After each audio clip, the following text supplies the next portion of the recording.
श्री धन्वंतरि भगवान की जय। जय श्री कृष्ण। प्रणाम। 9वें भाग में हमने वात पित्त और कफ की बात की, सत्वगुण रजोगुण और तमोगुण की बात की। अंत में एक प्रश्न रखा था कि मान लो मासिक स्राव का जो रक्त है वो अगर शरीर में रह गया तो क्या होगा? तो होगा टॉक्सिक शॉक सिंड्रोम। अब यह टॉक्सिक शॉक सिंड्रोम को समझने के लिए हमें टेम्पोन को समझना होगा। 2 प्रकार के उच्चारण होते हैं, टेम्पोन और टेम्पुन। ये मत सोचिए या यह आश्चर्य मत करिए कि यह कौन बोल रहा है, परंतु यह क्यों बोला जा रहा है और कितनी गंभीरता से बोला जा रहा है, यही समझना है आपको। तो यह एक मोटी उंगली के आकार के जैसा बना होता है। मोटी उंगली के आकार के जैसा होता है, रेयन या कपास से बना होता है। इसके भीतर क्षमता होती है रजोस्राव के रक्त को सोखने की, और जहाँ से ब्लडिंग होती है तो वहाँ शरीर के भीतर इसे रखा जाता है। जैसे जैसे रक्त निकलता है ये उनको सोखता रहता है, परंतु जैसे इनके भीतर रक्त समाता है, यह सोखता है, तो इसका आकार थोड़ा बड़ा हो जाता है, ये थोड़ा फूल जाता है। अतः कुछ समय के बाद 6 घंटा 7 घंटा जिस तरह का फ्लो होता है, कुछ समय के बाद उससे बाहर निकालना आवश्यक हो जाता है। अगर नहीं निकाला तो क्या होगा? तो ये होगा कि रक्त को सोखने की क्षमता इसकी पूरी हो गई, परंतु इसके कारण अब रक्त बाहर भी नहीं निकल पा रहा है, अतः एक जगह पर जमा होता रहेगा, और उसी के कारण होता है टॉक्सिक शॉक सिंड्रोम। एक तरह की एक जहरीली असर शरीर में होने लगती है। अब कुछ स्क्रीनशॉट आपके सामने मैं रख रहा हूँ। वैसे ये विषय को मैं अगर ठीक तरह से आपके सामने नहीं रख पाया तो आप YouTube में देखिएगा। अनेक लोगों ने, अनेक लड़कियों ने इनको बहुत अच्छे से, बहुत सरल तरीके से समझाया है। कुछ स्क्रीनशॉट आपको दिखा रहा हूँ।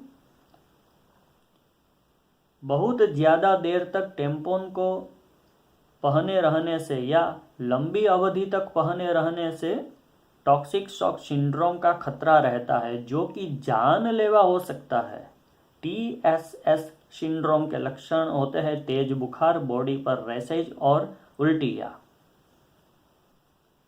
दूसरा है, you need to change the tampon every 4 to 6 hours. Although extremely rare, there is a possibility of toxic shock syndrome TSS as result of leaving a tampon inside the vagina for too long. TSS is a serious medical condition caused by the bacterium Staphylococcus aureus. So, it should not be left inside the vagina more than 6 hours. If you sleep more than 6 hours at night, use a pad instead of using a tampon. इस बात का संक्षिप्त सारांश इतना ही है कि 4 से 6 घंटे में टेम्पोन को बदल लेना चाहिए। ज़्यादा लंबे समय तक टेम्पोन को न बदला जाए तो बैक्टीरिया के कारण टॉक्सिक शॉक सिंड्रोम होने की संभावना है। यद्यपि यह संभावना बहुत कम है, पर हो जाए तो चिकित्सा से संबंधित गंभीर परिस्थिति भी आ सकती है। अतः रात को सोते समय अगर आपकी नींद 6 घंटे से ज़्यादा है तो रात को सोते समय टेम्पोन की जगह पैड का ही उपयोग करें। इसमें एक नाम नया आया, स्टाइफिलोकॉकस ऑरियस। अब सुनने में तो ऐसा लगता है कि यह कोई इंग्लिश पिक्चर के हीरो का नाम होगा, परंतु यह एक बैक्टीरिया का नाम है। तीसरा है, टॉक्सिक शॉक सिंड्रोम बैक्टीरियल संक्रमण के कारण होने वाली एक दुर्लभ लेकिन गंभीर मेडिकल स्थिति है। यह तब होता है जब स्टाइफिलोकोकस ऑरियस नामक बैक्टीरिया रक्तवाहिका में जाकर उसे दूषित करने लगता है, विषाक्त पैदा करने लगता है। शोधकर्ताओं का कहना है कि स्टाइफिलोकोकस ऑरियस मनुष्य के शरीर में पाया जाने वाला एक सहजीवी बैक्टीरिया है। यह बैक्टीरिया प्रायः त्वचा और शरीर के भीतर श्लेष्मा झिल्लियों में पाया जाता है। अब ये शब्द को याद रखिएगा, श्लेष्मा झिल्लियों में पाया जाता है। पर रक्त प्रवाह या फिर भीतरी ऊतकों में यह बैक्टीरिया प्रवेश कर जाए तो निमोनिया, हृदय वाल्व, हड्डियों जैसे गंभीर संक्रमण हो सकते हैं। हमने पूर्व भाग में भी चर्चा कर ली कि इस समय अगर संबंध बांधा जाए, अब मान लो ऐसी स्थिति में अगर संबंध बांधोगे तो जिस रक्त को बाहर निकलना है वो रक्त पुनः शरीर के भीतर जाएगा। इसकी क्या गारंटी है कि ये जो स्टाइफिलोकोकस ऑरियस है वह रक्त प्रवाह में नहीं मिलेगा? इसकी कोई गारंटी नहीं। अतः आयुर्वेद ने भी इस समय संबंध बांधने का मना किया है। अब ये कहाँ पाया जाता है, फिर से रिपीट करता हूँ, श्लेष्मा झिल्लियों में पाया जाता है। इस शब्द को याद रखिएगा। स्पष्ट रूप से यह नहीं कहा जा सकता कि स्टाइफिलोकोकस ऑरियस जो रजोस्राव है उसमें होंगे ही होंगे। यह कहीं पर लिखा हुआ अगर हो तो मैं खोज नहीं पाया हूँ, परंतु स्टाइफिलोकोकस ऑरियस उनके जो रहने के स्थान है उसमें श्लेष्मिक पदार्थों का उल्लेख है और रजोस्राव में श्लेष्मिक पदार्थ होते हैं। उस कारण यह अनुमान लगाया गया है कि उसमें भी होगा। और देखा आपने कि टेम्पोन अगर अपनी क्षमता जब टेम्पोन की पूरी हो जाती है, जब वह रक्त को नहीं सोखता तो वो फ्लो है वो वहाँ स्टॉप हो जाता है और फिर शरीर कैसे बीमार पड़ने लगता है। और यही बात आयुर्वेद ने भी कही कि वेग को रोकना मतलब रोग को आमंत्रण देना है। अब एक पुस्तक है DC Dutta text book of gynaecology, में संक्षेप में परिचय दे रहा हूँ। Professor and head, department of obstetrics and gynaecology, Nilratan Sarkar medical college and hospital, Kolkata, India. Calcutta. Shri Mahakali मात की जय। इस बुक के 8वें चैप्टर का नाम है मेंस्ट्रुएशन। पेज नंबर 82 में बताया गया है कि रजोस्राव में बैक्टीरिया भी होते हैं। यद्यपि स्टाइफिलोकोकस ऑरियस इसका स्पष्ट नाम नहीं लिया गया, परंतु बैक्टीरिया है इतना तो जरूर लिखा है। अब पुस्तक देखें, प्रसूति विज्ञान, लेखक है doctor Ramanath Dwivedi, page number 38 लिखते हैं। अब जो मासिक स्राव निकलता है उसमें क्या क्या निकलता है। मासिक स्राव में रक्त होता है, साथ ही गर्भाशय की श्लैष्मिक कला का स्राव या श्लेष्मा म्यूकस भी होता है। श्लेष्मा का स्राव अधिकतर आर्तव स्राव के पूर्व या पश्चात हुआ करता है। एक और पुस्तक है आधुनिक चिकित्सा शास्त्र, लेखक है आदरणीय श्री धर्मदत्त वैद्य, भूतपूर्व अध्यक्ष गुरुकुल कागड़ी आयुर्वेद महाविद्यालय, प्रकाशक मोतीलाल बनारसीदास, पेज नंबर 775।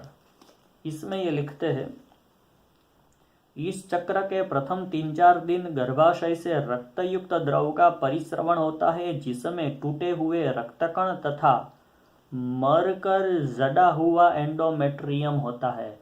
मरकर जड़ा हुआ, इसका अर्थ यही हुआ कि अब इसमें कोई जीवन शक्ति नहीं है, न तो किसी जीव को पोषण देने की भी शक्ति इनमें है।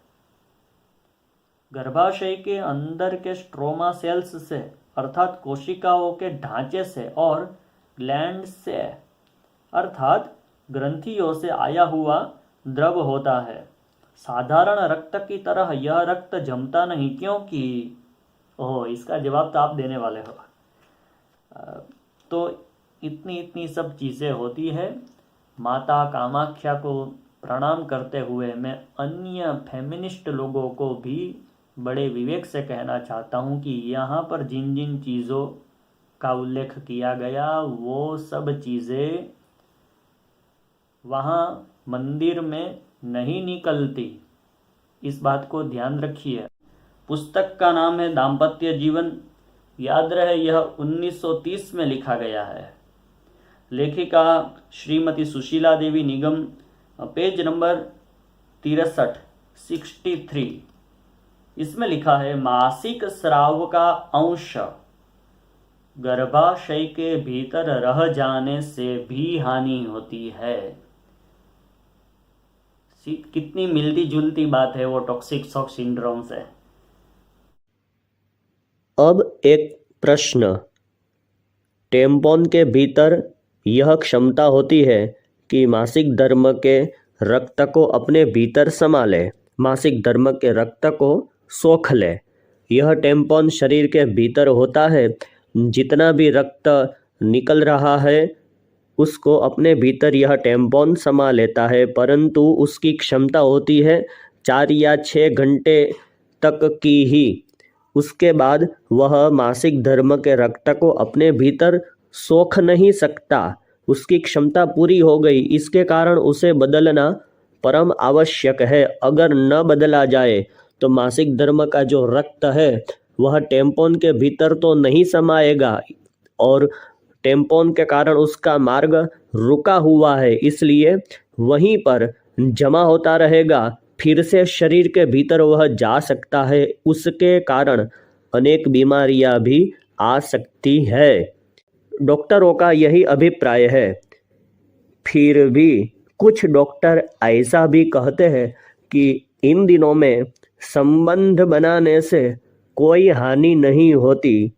ये दोनों बातें कैसे संभव है? इसका जवाब तो डॉक्टर ही दे सकते हैं, परंतु आयुर्वेद ने स्पष्ट कह दिया है कि इन दिनों में संबंध नहीं ही बनाना है। दूसरी पुस्तक देखें, प्रसूति विज्ञान। लेखक है doctor Ramanath Dwivedi. Page number 56 इसमें लिखा है, वैज्ञानिक अन्वेषणों के अनंतर यह प्रमाणित हुआ कि स्त्री के रक्त में इस काल में एक रजोविष मेंस्ट्रुअल टॉक्सिन होता है। वैसे मैं समझ सकता हूँ कि ये सुनना थोड़ा अच्छा नहीं लगता, परंतु यहाँ पर भावुक होने की जरूरत नहीं है। यहाँ पर वैज्ञानिक ढंग से सोचने की आवश्यकता है। सीधी सादी बात से हम समझे तो देखो, हम जब भी भोजन करते हैं तो अन्न देवता को प्रणाम करते हैं, पवित्र भावना से ही भोजन करते हैं, परंतु हमारे शरीर के कारण या फिर हमारी कुछ आदतों के कारण या वातावरण के कारण कभी कभी हम बीमार पड़ जाते हैं। तो डॉक्टर जांच करके कभी कभी ये तो बोलते ही है, अरे फूड पॉइजन हो गया है। समझ रहे हो? जिस अन्न को हमने पवित्र भावना से ग्रहण किया था उसी अन्न को अब टारगेट करके डॉक्टर क्या कहते हैं, फूड पॉइजन हो गया है। तो हम वहां झगड़ा नहीं करते ना कि अरे अन्न को तुम जहर बोल रहे हो, इस तरह हम झगड़ा नहीं करते। अतः हर बात में भावुक नहीं बनना चाहिए। कुछ बातों के वैज्ञानिक रीजन अवश्य होते हैं। कुछ शब्दों को ऊपर ऊपर से सुन लेने के कारण बहुत लोग भावुक हो जाते हैं और पूरा विषय डामाडोल हो जाता है, बिगड़ जाता है। तो मेडिकल साइंस इसने तो कहा ही है कि टॉक्सिक शॉक सिंड्रोम, अर्थात मेडिकल साइंस ने स्पष्ट रूप से कहा है कि इनकी जो असर है वह जहरीली असर भी शरीर को हो सकती है। अब एक स्क्रीनशॉट है। लंबे समय तक नैपकिन के इस्तेमाल से वेजाइना में स्टाफिलोकोकस ऑरियस बैक्टीरिया बन जाते हैं। इससे डायरिया, बुखार और प्रेशर जैसी बीमारियों का खतरा रहता है। देखो, मैं फिर से कहता हूं कि मैंने वही स्क्रीनशॉट आपके सामने रखे हैं जिनका प्रमाण कहीं ना कहीं आयुर्वेद से मिलता जुलता है। जिस वस्तु को स्त्री का शरीर त्यागना चाहता है वह वस्तु शरीर में रह गई या फिर शरीर से चिपक कर रह गई तो वह वस्तु स्त्री के शरीर को बीमार बना सकती है, उसके लिए घातक हो सकती है। अतः आर्तव की इस असर को ध्यान में रखकर ही आचार्य डलहण ने कहा है, विगते जीर्ण शोणिते नारी भवती संशुद्धा। जीर्ण रक्त निकल जाने पर नारी अच्छी तरह शुद्ध हो जाती है। जीर्ण रक्त, अब यह जो रजोस्राव है, जो जीर्ण रक्त है, जिनको उनके गुणधर्म क्या है वो पता ही नहीं, वे लोग केवल एक दो शब्द पकड़ लेते हैं, शुद्धि अशुद्धि इत्यादि शब्दों को पकड़ लेते हैं और पूरी वैज्ञानिक बात को एकदम बिगाड़ देते हैं। यही हुआ है, अभी भी हो रहा है। परिस्थिति तो यहाँ तक बन गई है कि अगर आप किसी को टॉक्सिक शॉक सिंड्रोम के बारे में समझाओ तब तो वे शांति से सुनेंगे, परंतु इसी बात को आप शुद्ध हिंदी में रखना चाहो और बोलते बोलते यह कह जाओ कि रजोस्राव के कारण जहरीली असर हो जाएगी तो मामला पूरा बिगाड़ देंगे। अरे इसको तुम जहर बोलते हो, तुम्हारी सोच में जहर भरा हुआ है। इस तरह की भावुक दलीलों से बचना चाहिए और हमारे शास्त्रों में जो विज्ञान पड़ा है उसको समझना चाहिए, उनको विकृत नहीं करना चाहिए। और अब दूसरी बात कि मान लो यह जो रजोस्राव का अंश है, इस तरह के रक्त का जो अंश है वह किसी और के शरीर में चला जाए तो क्या हो सकता है। आयुर्वेद ने इसकी भी चर्चा की है। अगले वीडियो में हम उसके ऊपर भी बात करेंगे। जय श्री कृष्ण।